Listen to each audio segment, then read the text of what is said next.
nós entendemos que o Senhor deu uma ordem ao povo israelita, o povo de Deus, que estava preso por um rei, estavam cativos. Mas o Senhor usa Jeremias, e o versículo que nós lemos, a primeira parte, que é a parte A, diz assim: não andeis segundo outros deuses. Por que Deus estava dando esse conselho? Porque servir a Deus, somente a Deus, é algo muito e muito valioso para Ele. Porque nós não fazemos uma mistura de deuses. Então vamos servir o Senhor. Foi uma ordem e um pedido que Deus deu a Jeremias, e ele escreve aqui em um dos seus livros, que é o número 25. Mas a palavra que eu quero trazer nessa noite é uma palavra que talvez eu esteja pregando para mim, talvez eu não esteja pregando para você nessa noite, mas se for para você, você pega esta palavra para você. Eu não sei se você já prestou atenção que o ser humano, ele está vivendo uma época que ele mesmo diz para si mesmo: meu pai foi assim, a minha avó foi assim, o meu avô foi assim, a minha família é assim, e eu estou vivendo da mesma forma. A gente está passando por esse período difícil, porque, na verdade, a palavra de Deus não nos ensina a ser igual a alguém. A palavra de Deus diz que o Senhor nos chamou, cada um de nós escreveu o nosso nome, e nós temos um nome escrito por Deus. Então nós não temos que ser igual a fulano, nós não temos que ser igual ao pai. Se o pai bebe, eu estou bebendo porque meu pai também bebia. Eu estou fumando porque o meu pai e o meu avô fumavam. O meu avô fumou até 100 anos e nunca teve nada. Nós não temos nada com isso. E eu não tenho nada contra quem bebe e quem fuma. O problema deles. Eu só estou ensinando aqui uma palavra que nós estamos passando por uma crise existencial de sobrevivência fora do natural. Como assim, pastor? Pensa bem aqui. Eu não sei você, mas eu conheço uma família que o avô era traficante, o filho foi traficante, os filhos viraram traficantes. Agora, eu me pergunto, essa foi a sentença que Deus deu para eles? É claro que não, porque a Bíblia diz que o Senhor Jesus veio para nos livrar das maldições, porque isso virou uma maldição. Essa família que eu estou falando, ontem mesmo uma pessoa da família me ligou e disse assim: pastor, eu preciso de uma clínica para o meu filho, porque senão ele morre hoje pela manhã. Os caras estão aqui querendo tirar a vida dele. E aí eu fui correr atrás, liga para um, liga para outro, para tentar resolver a situação dele. Mas ao mesmo tempo ele disse para mim assim: toda a minha família está envolvida com essas coisas. Então é uma maldição. E Jesus veio para nos livrar das maldições. Jesus veio para arrancar as maldições das nossas vidas. Por isso que ele nos chamou. Por isso que ele nos trouxe para o templo. Por isso que ele usa um para ser pregador, outro para ser cantor, outro para orar de manhã, outro para ministrar uma palavra. É por isso que ele traz para nós a solução para nós não viver na maldição hereditária. Mas infelizmente, até mesmo dentro das igrejas, a gente está vendo essas coisas. Sabe, a pessoa vivendo maldição hereditária. Pessoas que fazem mal para crianças, pessoas que fazem mal para adolescentes. Ele não consegue sair daquilo, e e ele não consegue largar aquilo, e não consegue mesmo, porque ele não foi liberto. Mas Jesus disse assim: vinde a mim, todos que estão cansados e oprimidos, e eu vos alimentarei. Eu vos libertarei. Essa é a promessa do Senhor. Mas ele mesmo diz assim: que o inimigo veio para matar, para roubar e para destruir. Ele nos orienta isso dentro da palavra. Agora o que é que nós temos que fazer? Lutar, guerrear, ir para a casa do Senhor, lutar em oração, lutar em busca do Espírito Santo para nos dar a vitória que nós necessitamos. Como assim, pastor? Irmão, sem luta não tem vitória. Veja bem aqui, pastor Wender trabalha na rua com a sua moto.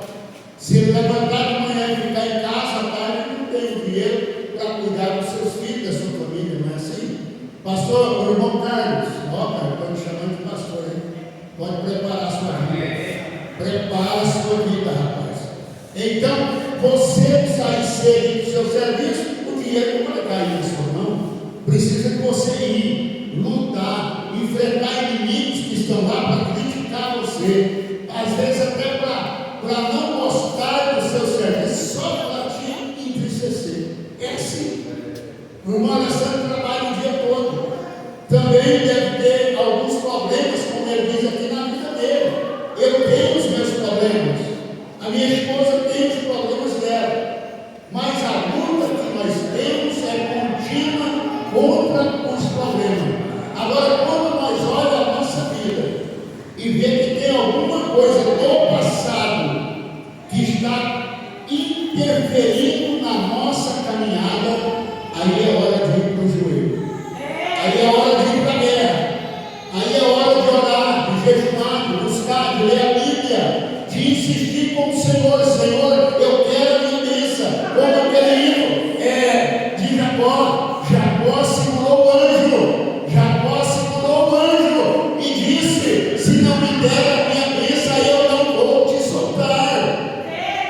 E até que ele recebe a bênção. As maldições são assim. Eu conheço centenas de pessoas que o casamento não dá certo. Eu conheço centenas de pessoas que nunca se preocupou em casar. Não, está bom do jeito que está. Eu estou satisfeito do jeito que está, beleza? Eu não sou contra isso. Mas se o meu filho me ver nessa situação, ele vai querer também viver essa situação. A minha filha vai querer viver nessa situação. O que é que vai acontecer? Isso vai virar uma maldição na vida da minha família. Então o que eu tenho que fazer? Primeiramente, eu tenho que colocar o pé no chão. Eu tenho que olhar para o alvo que é o meu Senhor. E eu tenho que repreender qualquer coisa que virou uma maldição na minha vida. Eu tenho que derrotá-lo. Eu tenho que destruí-lo. Eu tenho que pegar a espada da salvação e lutar com todas as minhas forças. E com toda certeza, Jesus na frente, nós venceremos para a glória do Senhor. Sabe o que eu observei um dia? Eu fui ao médico, a glicemia estava alta, ele sentou na mesa, mediu a glicemia, colocou o aparelho, mediu a pressão. Aí ele pergunta para mim, veja o que ele pergunta para mim. Guarda isso na sua mente, deve ter acontecido isso com você. Você está diabético. Você tem alguém diabético na sua família? Olha, se tem eu não sei, mas eu não estou e nem vou continuar, porque eu tenho um Deus que é mais poderoso na minha vida para me dar a vitória. Ele pergunta: o senhor é infartado? Sou. O senhor tem alguém que morreu na sua família dando infarto? Eu não sei, não lembro, e eu não vou morrer dando infarto, porque eu tenho um Deus que me dá o livramento na hora da minha necessidade. E os médicos continuam. Ele vai perguntando a você o que você foi, o que sua mãe teve, o que seu pai teve. Você, no final, quando a gente confirma, ele diz assim: que você está com uma doença hereditária. eu clamo o sangue de Jesus. Esse problema hereditário não me pega, porque eu tenho um Deus, Ele é meu Pai, Ele é médico dos médicos, Ele é Senhor dos senhores, Ele anda na minha frente, eu ando atrás, clamando o nome do Senhor Jesus Cristo. A pessoa tem uma mania de dizer assim: eu estou com a cabeça doendo, praticamente quase explodindo, e eu não entendo por quê. Ah, sim, hoje quase todo mundo tem dor de cabeça. Mas será que a pessoa não pensa no estresse que ele está passando? Talvez a dor de cabeça seja o estresse que a pessoa está passando. O que falta? Orar ao Senhor. Senhor, tira isso de mim. Eu não aceito isso nesse corpo, porque esse corpo, ele foi resgatado na cruz do Calvário, para que eu venha dar glória, glória, glória e exaltar o nome do Senhor. É isso que nós precisamos ter, algumas atitudes para que esse mal foge da nossa vida. Pastor, então nunca vou ter doença se eu fazer isso. Eu não estou falando isso. Você lembra da família, daquele endemoniado lá de Gadareno? A família não tinha paz. A mãe não podia ficar dentro de casa, nem o pai. Porque quando o rapaz entrava dentro de casa endemoniado, ele quebrava tudo. Ele quebrava a casa, destruía tudo. Mas um dia ele teve um encontro com Jesus. E quando ele teve um encontro com Jesus, a Bíblia diz que ele ficou liberto. Se ele foi liberto, eu também posso ser liberto. Você pode ser liberta. O teu filho pode ser liberto. A tua filha pode ser liberta. A tua esposa pode ser liberta. O teu esposo pode ser liberta. Pastor, então o que está faltando? O que está faltando é guerra. É guerra. Em vez da gente abaixar a cabeça, em vez da gente ficar triste, em vez da gente chorar, porque alguém está brigando, porque alguém está se levantando contra mim, porque alguém quer ver a minha empresa destruída. O que eu faço, irmão? Vou para a guerra, eu vou em frente, eu levanto a cabeça em vez de olhar para baixo, eu olho para a cruz do Calvário e a vitória virá em nome do Senhor Jesus. É assim que é a nossa vida. Às vezes a gente pergunta para a gente mesmo: por que fulano está conseguindo vencer na vida e eu não consigo? Por que fulano só anda bem e eu não consigo ficar bem? Veja aqui uma coisa muito interessante. Davi era o menor da uma família. Os irmãos dele foram preparados para a guerra, mas ele estava lá no campo, sozinho, olhando para os animais e adorando a Deus, cantando hinos, canções, escrevendo salmos. Ele não estava perturbado porque a família estava comendo do bem e do melhor e ele estava lá. Mas sabe o que acontece? Os olhos do Senhor estavam sobre ele. Os olhos do Senhor estão sobre você, sobre a sua casa, sobre os seus filhos, sobre a sua família. E quando chega um dia que Samuel chega, sempre tem um profeta, ele chega reúne toda a família. Eu vim para dirigir um culto aqui nessa casa. E quando chama todos que estão na mesa, toda a família, vamos começar o culto, vamos. Não tem mais ninguém na família? Tem o Davi que está lá, fazendo salmo, escrevendo alguma coisa, cantando. A água dele não presta, é toda desafinada. Não, mas é esse que está faltando aqui nessa mesa. Manda chamar. E quando chama Davi, que ele chega, o profeta olha ele e diz: esse é o escolhido rei de Israel. Eu quero trazer essa palavra para a minha vida e para a sua vida. Eu quero que você pegue ela, coloque no seu coração. Você pode não ser nada. Você pode estar sendo afrontado pelo sistema, enfrentado por família, sabe? Você pode estar sendo afrontado por alguém, às vezes até por filhos, por filhas, por mãe, por pai. Você pode estar sendo afrontado, mas os olhos de Deus estão vendo você. Ele conhece a sua voz. Ele conhece o seu pensamento. E eu tenho convicção comigo que, sendo assim, Ele nos escolheu. E a qualquer momento Ele estará fazendo com que as coisas, em vez de ir para trás, comecem a andar para frente. Assim como a irmã Maria deu aqui o seu testemunho. Eu sei que eu tenho testemunho, você tem testemunho. Cada um de nós vamos ter testemunho. A tristeza precisa retornar e virar alegria. A tristeza não pode combater o homem de Deus e a mulher de Deus. A tristeza não pode combater os povos do Senhor. O povo de Deus é cheio de ânimo. Vamos para cá, vamos glorificar, vamos exaltar, vamos. Por quê? Porque não estamos exaltando os deuses desta terra, estamos exaltando o Deus Jeová, que está sentado no trono, e a qualquer momento Ele se levanta por cada um de nós. Agora, o que eu acho interessante, porque na Bíblia, todos que receberam a vitória estavam ali, agradecendo a Deus. Você lembra de Marta e Maria? Marta era uma mulher muito rica, porque o seu irmão Lázaro era o dono de uma viateira naquela cidade. Ele tinha uma fábrica de vinho e ele era um dos homens mais ricos dali. Porém, ele vivia angustiado, ele vivia triste. Mas veja aqui, ele vivia sendo humilhado, porque ele tinha uma irmã que, mesmo não precisando, ela era vendedora de amor. Então, a cidade inteira falava no nome dela. Ela era uma pessoa famosa, mas um dia ela encontra com Jesus. E quando ela encontra com Jesus, a Bíblia diz que ele expulsa 7 demônios que estavam na vida dela. Os 7 demônios faziam com que ela vendesse amor, sem precisão, sem necessidade daquilo.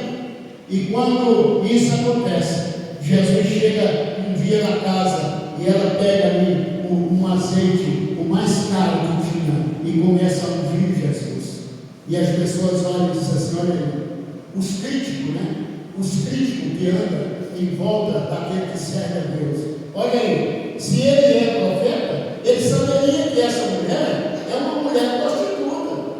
Mas aí Jesus, olhando para eles, e disse: vocês não conhecem a história, vocês não sabem de nada. E ela continuou ali em forma de gratidão. Então você está começando uma campanha hoje. Eu acredito, pelo menos eu estou começando uma campanha hoje, e essa campanha, ela é para todos aqueles que estão em volta de mim. Eu não estou fazendo para mim, nem para minha família, nem para minha casa, mas eu estou fazendo para aqueles que estão em volta de mim. Sabe por quê, irmãos? Para Deus dar resistência para eles verem a minha vitória e junto comigo glorificar o nome santo do Senhor Jesus. E se você acredita, você começa então a adorar o Senhor. Você começa então a ter firmeza nessa campanha. Você começa a dizer ao Senhor: eu estou numa campanha que eu nunca fiz na vida. Primeiro, eu quero ser curado. Eu preciso ser curado. Curado dos perseguidores, curado dos problemas, curado das dificuldades, curado dos problemas em casa. Porque de agora em diante eu não serei o Elias, mas eu serei o vencedor para a glória do nome do Senhor Jesus. E se você acredita nisso, eu quero convidar você aqui à frente. Eu quero orar por você. Eu quero fazer uma oração para você. Nessa oração, para Deus curar você. Para você entender que quando Deus começar a fazer um milagre na sua vida, você vai ter força para continuar com o milagre. Porque isso é muito importante. A importância é continuar com o milagre. Não é receber o milagre hoje e amanhã já não tem milagre. Não, o milagre é hoje, o milagre é agora, o milagre é o nome do Senhor Jesus Cristo.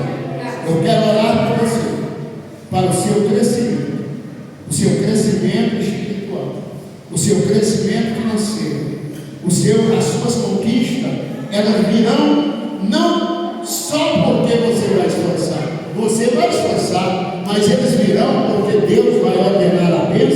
e a vida para sempre. Né, pastor? E eu quero orar nesse momento pela sua casa, pela sua família, pelo seu trabalho, pelas suas conquistas. E estaremos terminando. A pastora Marisé estará terminando no final. Põe a mão